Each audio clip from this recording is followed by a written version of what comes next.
Are you ready? Stand by.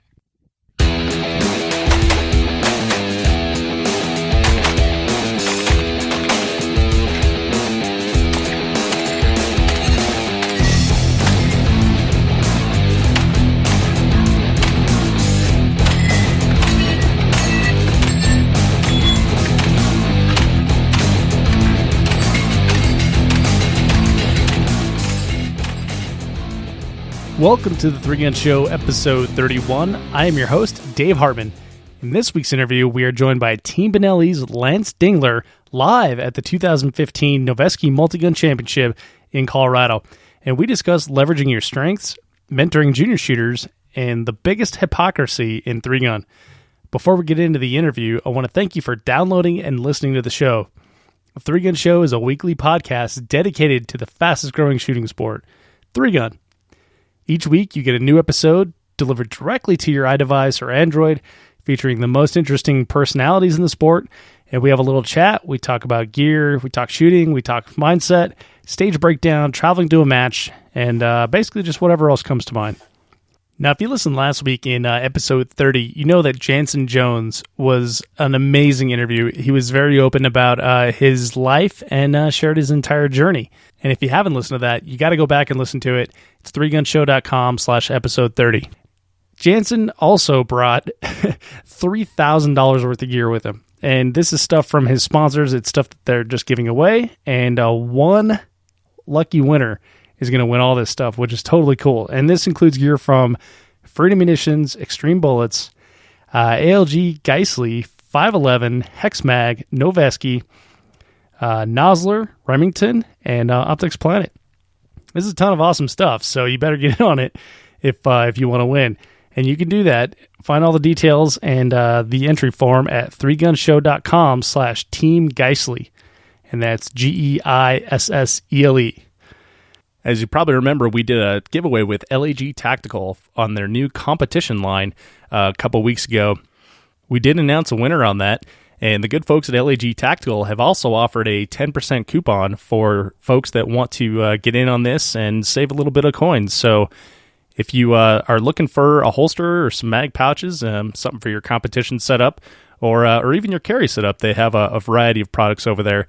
Go to lagtactical.com and throw some stuff in your cart, and then enter DH3GS10.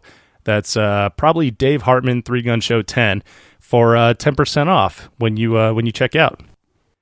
Links to everything that Lance and I discussed in this week's interview can be found in the show notes. So if you're listening to this on the way to the range, be sure to get to 3gunshow.com/episode 31 when you get in front of a computer. And now please join me in welcoming the show, Team Benelli's Lance Dingler. Well, Lance, thank you for joining me on the 3Gun Show. Thanks for having me. It's my pleasure. Well, this is great, man. So we're here, we're face-to-face just to kind of like set the tone for the audience. We're at the Colorado Rifle Club in beautiful Byers, Colorado. And I say beautiful because there's nothing out here. It's absolutely flat. I can see houses. There's 3 trees that definitely were not here 100 years ago. Those had to, I mean, there's nothing. This is like prairie out here. So unfortunately, they don't really put ranges next to, really nice urban areas where there's all kinds of nightlife and stuff like that. So here we are on the prairie with all the thorn bushes and everything like that. But we just shot the 2015 Noveske Multigun Championship, and I shot it on Friday and then just kind of helped out as RO staff on the weekend here. Got to watch you shoot a couple stages and all these other people, and it was really a lot of fun. And so kind of want to ask you, Lance, how was this match? This is somewhat local match to you. You're about 5 hours away or 500 miles or something like that over in Lincoln, right? Yeah, well, we flew out of Omaha, so we left at 1:30 and landed here at 2. Oh, really? You time travel going west. Ah, that's crazy. You went back in time. Yeah, that's the fastest plane flight. Wow, yeah, that's like going to Vegas, which you need that hour. But then when coming back from Vegas, that's terrible. It is. Because now you lose an hour. You go to bed about 2 o'clock in the morning and try to get up for work the next day and feel like you drug home and beat. Exactly. So, Lance, how did this match go for you? It wasn't too bad. I had 3 stages that were pretty bad. I picked up a lot of penalties out here, made some dumb mental mistakes, but yeah, all in all, it was a pretty good match. And Mark puts on a great match. He likes to make things seem very simple, but puts a lot of complexity and makes you pay attention and watch your fundamentals. Even though when you first look at the stage, you go, "Oh, that's an easy burner stage." And he puts a little things in there that get you to hang up or get outside of comfort zone, and people go to war with targets, and he's very good at that. For sure. Yeah, and I've shot this match all 4 years, and I've kind of got like a little bit of fear behind me now when I shoot this match, because I do know that Mark loves to do that kind of stuff. So I look at these, and like you said, they do look a lot like a lot of burner stages. And, I found myself getting hung up on a couple as well, and it's like, dang, Mark. Yeah, he'll put some targets on shotgun or something, maybe 20, 25 targets all at where you might shoot IC, and then he'll put 2 that are just hanging back there just far enough where if you get a little fast on the gas and stuff, you got the wrong choke in your gun, those 2 targets turn your stage into a disaster. Yeah, that's true. I watch people do that quite a bit. One of the things that Mark did when the ROs shot is he would say like random things, and I'll have to ask him later. I'm kind of wondering if he was like screwing with us a little bit. But there was a stage where we shot 195 yards, and you had to shoot from a tire, and it's like one of those big tractor like CrossFit tires, that you would flip over and stuff like that. And you had to be on the tire, in the tire, something like that. But none of the pieces of your body could be outside of the tire. And so I'm thinking like, all right, I'm going to prone out on this thing, no big deal. And so he comes up, before we get started. He's like, "You guys cool? You have any questions?" Because he wouldn't leave the stage description there because he didn't want us to know who was working what stage. So he came back just to check in on us. And he goes and sits in the tire, and he's like, "This is how I would shoot it." And he puts his butt on the tire, puts one leg in it, and one leg up, and so he's like shooting from a seated position. And I'm like, "Nah, I'm not going to shoot like that." So I shot him my way.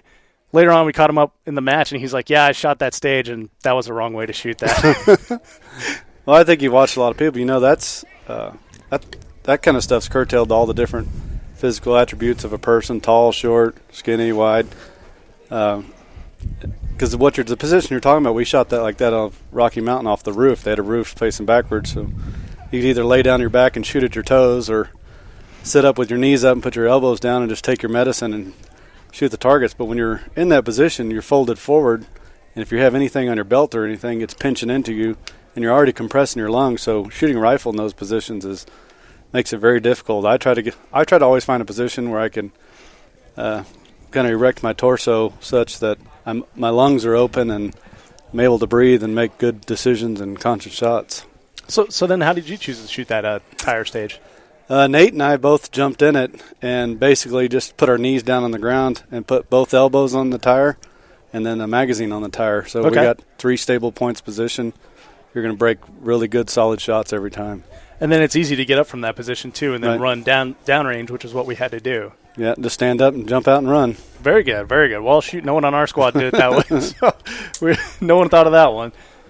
Well, so this is awesome. So the burner stages, the gotchas, it's really been a fun match. What was your favorite stage that you shot today or over the weekend here? Oh, I don't know. I liked them all. I enjoyed the shotgun stage too, but I made a really dumb mistake. They had that framed-in thing of firewood. Mm-hmm. So the stage description said you had to have both feet all the way on the firewood and not touching the frame. Right. So I took 10 slug shots with my foot touching the frame. Oh, man. And 50 seconds in penalty. Shot the stage in 40 and 50 seconds in penalty, so I had more in penalties than the time it took me to shoot the stage. Oh, man. Well, that's terrible. And I hate to add insult to injury, but I beat you on that stage. Yeah. That's awesome. I had a 50% on it. Tell all my friends. Yeah, that was a tough one, and we did see a lot of, like on our squad as well. We saw a lot of guys setting up that way through the walkthrough, and we kept reminding each other like, no, man, you got to be on the wood only. So yeah, I don't know. I programmed to have my foot on the wood, but I didn't program it not to be touching the frame. Okay, and that's where I made my mistake because I had half on and half on the frame. So got it. Penalty. Yeah, and in your mind, you're thinking probably like it's like a fault line where you can be on it, right? But just not over it. Yeah, that's a bummer. You pay dearly for that kind of stuff. Exactly. Tried to fight the whole match to get some of that back, but didn't get it. So I saw you at another match recently, which is Rocky Mountain 3-Gun, which is an entirely different match than this one. One of the things that were in common is I saw you with a junior shooter each time. Now, you had Nate Staskowitz in tow this time and Tim Yackley in tow last time. Now, how did you get to be like the 3-gun shepherd? I don't know, just lucky, I guess. Yeah. I moved to Omaha about 2 years ago and for work, so I'm temporarily working there. And right before I was moving there, I'd met Jacob Betzworth, and he was just getting into 3-gun, and we were talking a little bit, and I said, you know what, we're potentially fixing to land a job in Omaha, so I might be heading that way. And about 6 months later, I ended up moving out there, took the family out there, and he wanted to get serious about shooting 3-gun, and I wanted a place to practice and needed some partners to shoot with, and concurrently with that same time, Nate Staskowitz was just starting to shoot, so he kind of came along too, and we started practicing together quite a bit. The last 2 years, I've spent quite a bit of time shooting with both of those individuals. That's cool. It's good to have like training partners that are, absolutely deadly serious about it and want to excel. I mean, that's cool too. That you're moving to a new town and you knew someone before you got there, so you didn't have to, waste time roaming around looking for a 3-gun buddy. Yeah, and they showed me where the range was, which ones to go to, and made it a lot simpler. That's cool. We should have like some sort of like directory or something where, hey, you're moving to a new town, you need to hook up with this guy. And I always say there should be a 3-gun book because there's so much knowledge out there that you can't learn without experience in over 3 or 4 years. And it's, oh yeah, why'd you do that? Well, your extractor breaks after 5,000 rounds. You didn't know to change that? Oh yeah. Oh yeah. I was cleaning my my rifle before I came out here, and I saw that the one of the gas rings had a chunk missing from it, and I was like, yeah, I never replaced my gas rings, but I never thought they broke. And I asked a bunch of my friends, they've never had a gas ring break, but I'm asking like my buddies that have rifles, not my buddies that shoot thousands of rounds. Yeah, buddies that shoot 300 rounds a year. Yeah, exactly. Well, if that, right? I want to make sure it's still sighted in because I shot this like 3 years ago. Yeah, there's a lot of maintenance that goes into your guns and equipment, and you got to pay attention to that stuff because if you don't, it'll inevitably happen at the match, and you can't afford that. Gun goes down in the match, you're done. For sure. So what other kind of things would you put in that 3-gun book? Oh, it's hard to even. That's the problem with it. You wouldn't even know where to start. So it'd have to be like the Encyclopedia Britannica, like with volumes. Like you have your AR maintenance volume and your technique volume, and for sure. I mean, it starts a couple weeks before getting ready for matches and prepping your gear, or I guess a couple months planning travel. I mean, depending on how far you want to go back. I mean, your whole year is based around it. Even though most of us have day jobs as well. Yeah. So how do you plan for your season match schedule? Usually at the beginning of the year, I go through and look at the matches and look at family vacation and stuff like that in our work schedules, and I pick 10, 12, 15 matches that I want to try and go to, get registered for them, and I usually make most of those. Sometimes something comes up with work or something because work always has to take precedence, and I have to bag 1 or 2 matches a year, but yeah, that's what I kind of look at and plan travel. So what criteria do you place on the matches that you want to shoot? Well, my favorite, I kind of grew up with a rifle, so I like rifleman matches. This year I did something a little different. I went outside of my comfort zone and shot a lot of the hoser matches. I went to USPSA Nationals, Superstition Mystery Mountain. I did still go to one of my favorite long-range matches, which is Rocky Mountain. That's a beautiful place out there in the Whittington Center. Is a great place. I mean, 38,000-acre shooting range. Yeah, I was absolutely blown away when I went there. I mean, nothing anyone had said had prepared me for it. It was just absolutely incredible. That's probably one of the most immaculate natural terrain places you can go to shoot in the country that I've seen. Yeah, very fortunate for me though. It's only a few hours away too. So coming from Denver, that's really nice. Yeah, yeah, and I'd gone 35 years without going there. I couldn't believe it when I got there. It's like, geez, had I known. Yeah, it's 3.5, 4 hours from here. Yeah, it's about that. Yeah, it's not too bad as long as you miss the Colorado Springs traffic. But so once you decide your matches that you're going to shoot, how do you negotiate that with like family vacations and stuff? What takes precedence? Well, I guess it's always a negotiation with my wife. But a couple years ago, I let her stay home from work. She wanted to spend some time with the kids and stuff, so she quit working, and I said, well, I'd like to do a little more traveling and shooting, so it was kind of a trade-off there. So, but it's worked out great. They're very supportive of me, and I can't ask for anything better, to be honest. That's great. Well, she's not going to listen to this, so right. Thanks. Yeah, her and shooting. She doesn't have anything against guns or anything. That's just not her forte. Yeah, just like golf. Just, Yeah, right. It's just another sport. You know, not interested in it. So now, have they ever traveled to a match with you or anything? We've met in places. So we were picking up an end of a vacation or the beginning of a vacation at some of the matches and gone from there. But going out to the matches, not really. Kids are pretty young and don't really want them running around with a bunch of ammo and bullets flying through the air. So you said kids plural. You have 2 kids? I do. My son's 7 and my daughter's 11. Oh, cool. Now, do you see them getting into the sport too? Is that something you would encourage? I do. I mean, I've taken them out and I let them shoot guns, shoot rifles, shoot handguns, just to have a gun awareness. I think it's important that everyone should know how to at least operate and shoot a gun. So, yeah, I encourage it all the time. Now, do they show interest in what you do? Not really competitively. They like to go out and shooting the guns and plinking and stuff, but they're still pretty they're competitive in some of the soccer and basketball kind of stuff right now. They haven't really taken any interest in competitive shooting at this point in time. Gotcha. Yeah, there's not really like a whole junior farm league type thing to get them into that. I don't know, maybe 4-H or something. We don't have anything like that in the city though. Yeah, I actually shot 4-H on the shooting team when I was younger. Yeah. What kind of were those matches, or was it just yeah, we went to competitions. Okay. It was well, I grew up on a ranch, so I've been shooting rifles since I was probably 3 or 4 years old. And then I guess in 4-H we started shooting maybe around age 8. Start with air rifles and shoot 3 position, standing, prone, and kneeling. I don't remember what year, but 10 or 11 maybe you go start shooting 22s. So we had a lot of fun doing that. It was actually 3 ranch kids that were all on the team, and I think when we were 14 or 15 years old, we beat the junior Olympic team, and then we stopped shooting. It was not fun anymore. We've reached the pinnacle. There's nothing left to do. Yeah. So you stopped shooting at 14. Then when did you pick up competition shooting again? Well, I kept hunting. I've been hunting all my life. I probably hunted up till about college, and then after I got out of college, I slowed down for 5, 6, 7 years of hunting or shooting just in general, trying to get established and work and start making a little money so you can afford to do that stuff again. It was probably 10 years or so after that I started getting really back into hunting, and then I think around 2010 was when I went to my first 3-gun match. Okay. Similar story to everyone. My buddy convinced me, hey, let's go shoot this 3-gun match. What's that? It's a gun or a match where you can take all your guns, pistol, rifle, shotgun.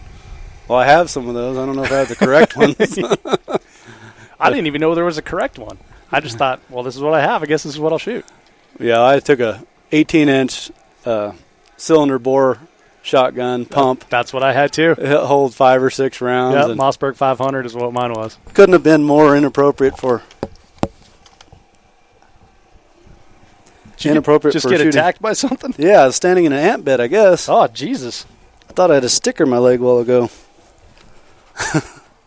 This is the hazard of live recording. Yeah, right?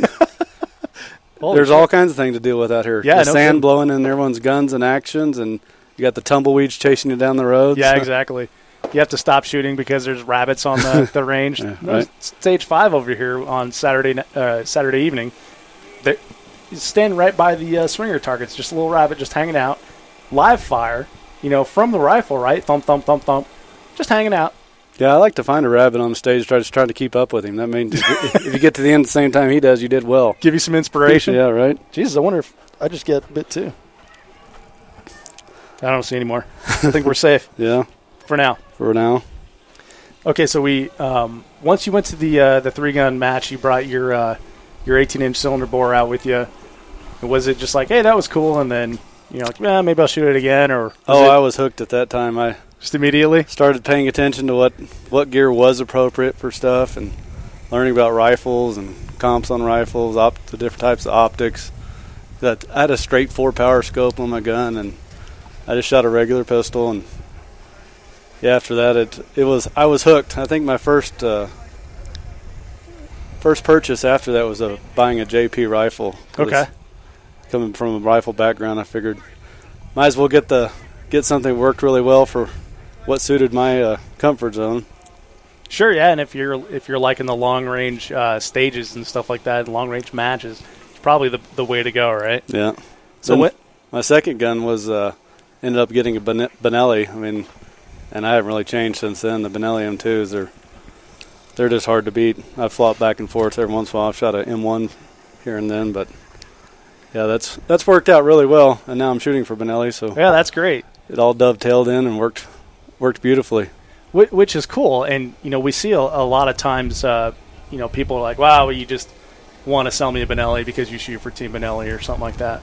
It's nice to hear when, people actually use that gear and then make the transition to sponsorship, because then it's like, well, Lance used that for years, so and now he's shooting for Benelli. That's great. Yeah, I try to represent people that I would use their stuff anyway. Mm-hmm. I think I've had on one occasion I've tried something that I didn't really know a lot about or really buy into, and I won't do that again. Yeah. No, I think that's cheating yourself, cheating the sport, and cheating others. I mean, you got to stand behind what you're shooting and representing, I think. Oh, for sure. Yeah, there's been times where I've definitely made buying decisions based on the recommendations of other shooters, and luckily it hasn't hurt me in any way now. But I definitely can see that when you create that trust, that level of say expertise, or you're the authority on that topic. Got to be careful as far as what you put your name behind. Sure. And the funny thing is, you go to any kind of a established or professional shooter, and new shooters are coming in, they tell you, just shoot what you have. Don't go out and buy a bunch of other stuff. Talk about the pot calling the kettle black.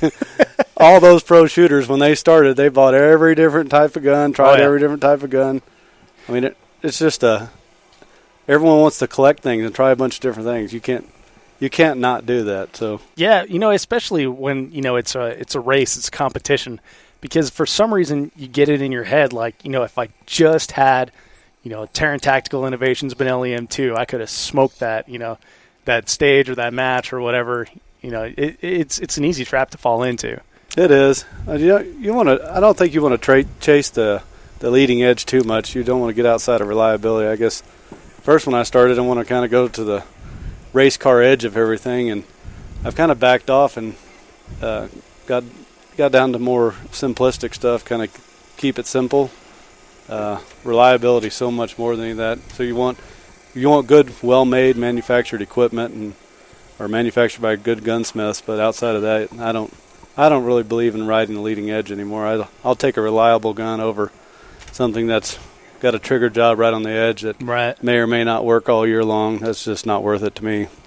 So then, on this topic, what does your gear look like now? Like, for example, the rifle that you're so good at. What's your rifle setup look like? For the natural terrain stuff, I like to shoot or longer distance. I like a JP 18-inch barrel. Run a Leupold Mark 6 1-6 scope.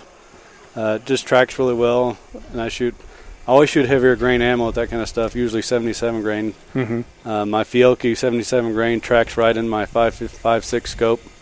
BDC reticle all the way out, so I can shoot out to 600 yards. There's no guessing. It's dead on every stadia line that it needs.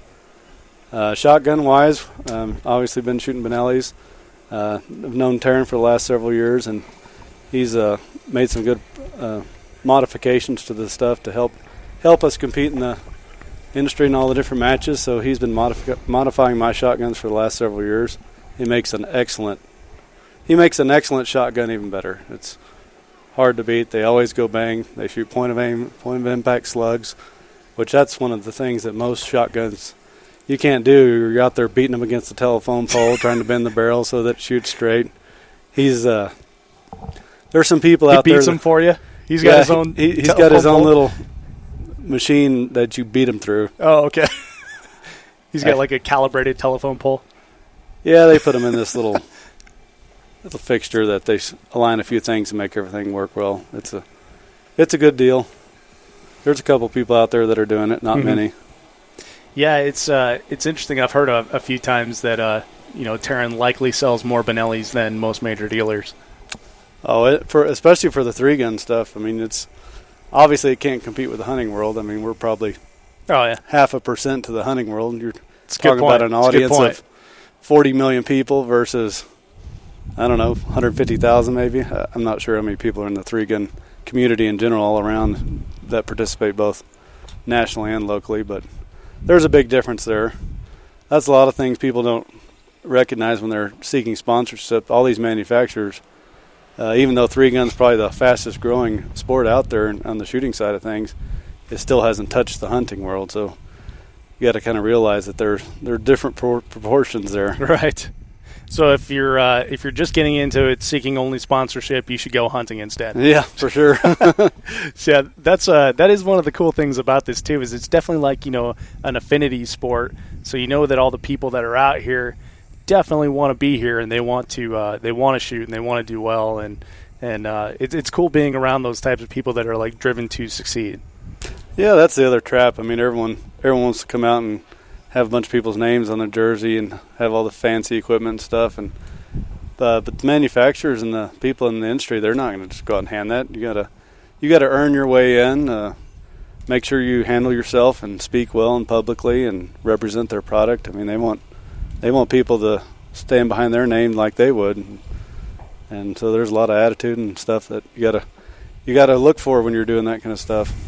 So now, keeping that in mind, do you have like a certain game face? I'm going to the range, not so many F-bombs maybe, and maybe I'll clean it up a little bit, or is it just like natural for you and you walk in and you're just, I'm Lance? I don't know. I try to definitely tone it down when I'm shooting around juniors and stuff. Yeah. When you get around some people your own age, you might joke around a little bit more and use some language a little more inappropriate than what you should. But yeah, normally I try to watch my mouth when I'm teaching others or people I don't know or junior shooters. Because when you get older, you're influential to these people, and they're looking up to the shooters that have been doing this for a little while, and you gotta lead in a good manner. Yeah, for sure. Yeah, that's one thing that that I've realized a lot lately is the influence that adults made on me when I was younger. Like things they said that they probably thought were just cast off comments have become like mantras or something from when I was 8, 9, 10, something like that.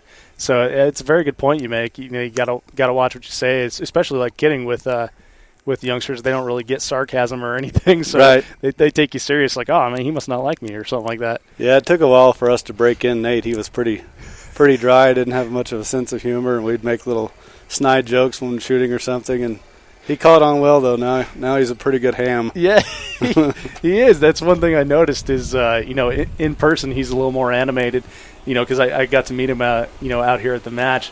And, he was joking right back with you guys. It was kind of fun. Yeah. You wouldn't gain that from talking to or listening to his voicemail. Hi, this is Nate Staskwitz. Please leave your message. Yeah. Sounds like a robot. Uh-huh. That's awesome. So, that reminds me of the taking on the mentorship of the youngsters. I'm curious as like how the logistics of the handoff is there like some certificate of ownership that his parents transfer to you before you guys head out here, or what's the actual logistics of that agreement like? Well, it kind of started out they would just meet up with us at the range every once in a while. Then he started calling and say, "Hey, you're going to go shoot? Can I come with you?" Sure. So his parents would come sit there and watch for a while, and I guess after they kind of got to know us, they started coming out there, drop him off, and then we'd either meet him back in town or take him home, whatever. And just this year we started traveling a little bit, and I forgot which match it was, but they weren't able to go, and he really wanted to go. And I said, heck, he can go with me if he wants. I mean, I'm going there anyway. I'm getting a hotel room. It's not really any skin off my back. And so we went to one match, and then a second, and then we got a couple more we're going to that his parents aren't going to, so I'm traveling him around a little bit. Sweet. Yeah, I enjoy it. He's a good shooter. And then they get a break. Yeah, right. Which is great. get to spend some time with their other child and get one out of the house. That's right. Yeah, he's been a really good shooter. We've done quite a bit of training together. I'd remind him, I said, listen to what I say, not what I do. That's very true. I got friends I talk to, and they want to get into 3-gun and stuff. And when we talk gear, because that's what everyone wants to talk first. And I'll tell them the exact same thing. It's like, don't look at my stuff. Here's what you should get. And so, the do as I say, not as I do. There's a lot of mental and agility and efficiency that goes into 3-gun. That's one of the things I try to show people and teach him. Because, I played football in college, and we watched a lot of film. So when I first started shooting 3-gun, I was watching the YouTube videos, trying to see where these people were making up time. And studying their footsteps, studying when they're shooting, when they're not shooting, when they're loading. And there's so much efficiency to be gained in that. And I really, when I'm helping people, they're going to have to teach themselves to shoot. I mean, you can give them some fundamentals, but it just takes some range time. But I can go out and show some people just a little bit of footwork stuff and cut their times in half almost immediately because they're just not thinking about that kind of stuff. So when you go to, you'll have to show me after we're done here, by the way. But so when you guys go to the range for your practice sessions, is that what you're working on mostly? Is the footwork and the transitions and stuff? Yeah, they learn. I mean, both Jacob and Nate and several other people I taught, they learn to shoot anyway. Right. I watch their footwork. I watch from how they get from one position to another, because you can actually go too fast or too slow in between positions. It's all predicated by the number of target presentations and how fast you can actually shoot that. I mean, you find a lot of people that look choppy on a stage because they're running faster than they could have actually shot those targets as they're going by them. So a lot of times it makes sense to slow down, and you want your footwork to be, just perfect. Even if you're only giving up a quarter to a half a second, do that 10 times in a stage, and you just kiboshed it against somebody. Right. You're going to drop 20 points, and you just can't afford to do that and be competitive and place at the top. So then do you guys set up like footwork drills? Oh, very heavily. Yeah? Mostly. What do those drills look like? Just boxes or sticks and stuff. I mean, nothing real fancy. Usually we go to the range. When we're shooting in a group, we'll just set up the whole bay with falling steel, reactive stuff, paper targets, just a little bit of everything.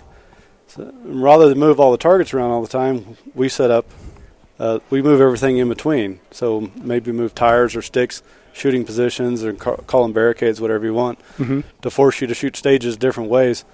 That way you don't have to tear up, pull all your spikes and all your targets up and move them around. You spend all day doing that. This way you can go pick up a stick and just throw it 10 feet, move it here and there, and we take turns setting up the stage or developing the stage description. We all practice shooting it against each other, and it really does help. Now, do you do your practice based on like matches that you're going to or stuff that you've already done that you thought you could do better, or this is something I saw in a match that I wasn't quite as adept at and I want to improve? Yeah, I always work. When I go out to the range by myself and practice, I always work on stuff that I feel like I'm lacking in or haven't practiced in a while. I don't really necessarily tailor to matches other than when I'm going to go shoot a big rifle match, I'll go lay down and shoot a little bit of rifle ammo before that match, maybe 500 or so rounds before I go out, because you can't afford any misses on long range targets unless you want to chew up a bunch of time. Right. Now, do you work on like positional in that rifle practice, or is Absolutely. It, okay. I try to shoot in all the most uncomfortable positions, and then prone is my favorite position. So when I get in that position, I want to be able to shoot one for one and a pretty fast pace. The other stuff, I want to work on my breathing, not rushing shots, catching them in between maybe your first or second breath, and pressing, making good trigger pulls on targets, just so you don't have a lot of makeup shots. When you're on long-range aim targets, you're dropping anywhere from 2 to 4 seconds to get another good shot downrange, and that's a time killer. Now, do you like artificially raise your heart rate and get your lungs working and stuff, like push-ups, burp-ups? Yeah, a lot of times I'll run into position and get down and try to do it in a heated moment. Sometimes we'll run timers on stuff. Just when you start running against somebody to shoot 5 or 6 targets out from 200 to 600, it gets just automatically elevates everything in your body anyway, so it helps in kind of competing. Now, do you guys get to be competitive in these training sessions? Oh, sure, competitive, compete. They don't do anything else. So it's never like a nice, Saturday afternoon at the range. It's always, if you're not first, you're last. That's awesome. So what are the other types of training that you generally do before like a major match? Most of the stuff I do is shooting pistol. I didn't shoot a lot of pistol growing up, so that's where I had to work the hardest and learn the most when I first got into 3-gun. As we carried them around in trucks or on horses, and that's all we carried them for. They were truck guns. Right. Rifles we shot all the time. I've been shooting rifles forever. Probably shot a lot of shotgun. 500,000 rounds of 22, and then on into deer rifles. Yeah, shotgun was another one. You went dove hunting 2 or 3 times a year, so if you shot 300 rounds, that was a lot. Yeah. So yeah, shotgun and pistol were what I worked on the most. Most now, probably 60 to 70% of my time practicing, I practice with pistol. and I practice shooting my pistol and then footwork. The footwork carries over and translates into all the other guns anyway, so you're practicing that for all guns, and then I practice with pistol. Now, we skipped over your pistol when we were talking about gear. What kind of a pistol setup are you shooting this season? Hayes Custom Guns. Mm-hmm. They're part of our Benelli program this year. They've made some excellent guns. They started out, I guess, 4 or 5 years ago, and they've really, really fine-tuned their making of 2011s. They're top-of-the-line guns, and you can't. That's all. That's what you need. You need reliability, someone who knows how to make them, do a good trigger job, barrel fit, frame fit, slide fit. Once you get all that, it's the way to go. Well, and the cool thing, to expand on your point there is, people that know how to make them. You've got Aaron Hayes on your team as well. Right. Yeah. And he's an excellent shooter. He came onto the team, and he's phenomenal with a shotgun. That's probably his strongest gun, but he's also good with a rifle. He'll tell you that pistol is not his strong suit, even though he makes pistols. He knows how to make them. But it's the cobbler with the shoes, right? Yeah. But yeah, he's done really well this year. He's finished in a bunch of top 10 finishes and shooting like crazy. He's a great competitor. That's awesome. So, Lance, I see the crowd is gathering behind you here. It looks like we're still a few minutes away from getting the final scores and walking the prize table and stuff like that. Got a couple last questions to ask you. One would be, can you tell me about your most spectacular disqualification? It was probably at Blue Ridge 2 or 3 years ago. I was we were shooting a stage in the woods. I think it was starting out rifle and had all 3 guns. I think our shotgun was slung. It's overcast in there, no sunlight in there. It's very shady, lots of trees, and it had just rained all weekend, so it was borderline miserable conditions. I'm running up the path, and I'm indexing on a target that I want to shoot at a certain position, and I stuck my foot in one of those roots that comes out of the ground and goes back in. Yeah. It was probably 1 inch in diameter, so it wasn't going to give or break. And I had my foot all the way up into my ankle in that thing. Oh, and man. I had nowhere to go with my rifle in my hand, so I just kind of tucked a little bit, put my rifle, pointed it up in the air, and I hit on the back of my head, buried my shotgun in the mud. Oh, Jesus. My pistol was caked in mud. I ended up having to hose all them off, but they said when I fell, my rifle broke the 180 plane going backwards. Oh, going backwards? Yeah. Oh, man. That's a tough one. Well, even if you got up, you wouldn't have had a working shotgun. No. It was done. There's no reason not to be DQ'd after that. Kidding. So from that DQ, what was your takeaway as far as like if you had to catch that root and fall again, what would you do different? Just a lot of awareness things. I look on the ground now. I look at big rocks that may be on trails or paths, and I put those in my program. Or if you got something sticking up that could trip you or catch you, and it's just one of those learning experiences. I mean, you got to be aware of your surroundings when you're going to shoot fast and kind of keep your eyes up and just move your feet along things. You got to know when to pay attention and when you can really cut loose. So, Lance, where do you see the sport of 3-gun headed? Well, if you go around and shoot some of these local matches, there's so many people coming out on and on and on, and a lot of these matches are getting 75 to 100 people at these locals now. So there's definitely an interest in it, and from the last probably 5 years ago till today when I first started shooting, there's unbelievable more people and a lot better gear and equipment out there today, and people are really getting interested in shooting. Just a lot of people are taking a lot more interest in guns with all the fun 2A stuff we got going around. Yeah. And I don't know, the community's growing, and I think it's growing at an exponential pace, and I hope it keeps it up. I mean, the competition's growing as well. It's not like it was 5 years ago, I can tell you that. Yeah. Lots of different competition. Yeah, you're starting to get a lot of these younger people like Nate Staskowitz and Tim Yackley, junior shooters. They're athletic, and now they can outrun all the 40-year-old men and us and the rest of us around. So it's changed quite a bit. And we're getting a lot of middle-aged athletes in it that played either collegiate or professional sports. So when you put that level of people in there, I mean, whether they were good at shooting before or not, they're going to learn, and they've got the skill and the drive to make it happen. And I think that's what we're seeing a lot more in the sports today. Yeah, and they have that competitor mindset, and they bring that to the match. Yeah, and you'll see a lot of the people have been doing this 10 and 15 years. They either got on the program and committed that same amount of excellence towards the training, or they didn't, and some of those other people are kind of going by the wayside. Sure. Yeah. So, Lance, if you can leave the audience with just one thought or one piece of advice, what would it be? Shoot straight. Shoot straight. I like it. Well, Lance, this has been a lot of fun, man. Thanks for taking the time out from our waiting period here for the stats to chat, and thanks for being on the 3-Gun Show. Thank you. I appreciate it. I hope you enjoyed that interview with Lance Dingler. Lance is a great guy with a ton of talent and just a really cool dude to be around. So this was especially cool because we got to do it in person, which, is always a lot of fun for me. Definitely good people. If you have any thoughts or feedback on the show or guest suggestions, you can email me. I'm Dave at 3gunshow.com. If you like the show, I would appreciate a review on iTunes. It only takes a minute, and it is huge for getting the show in front of shooters like you and I.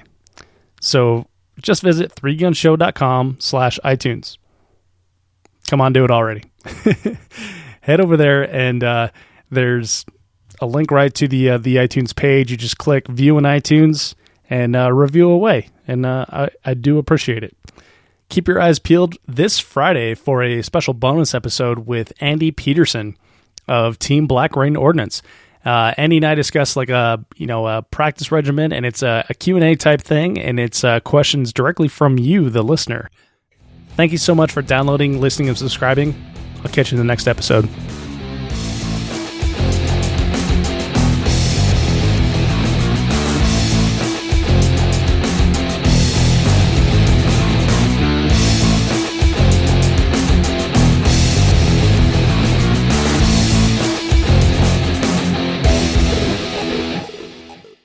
If you are finished, unload, show clear.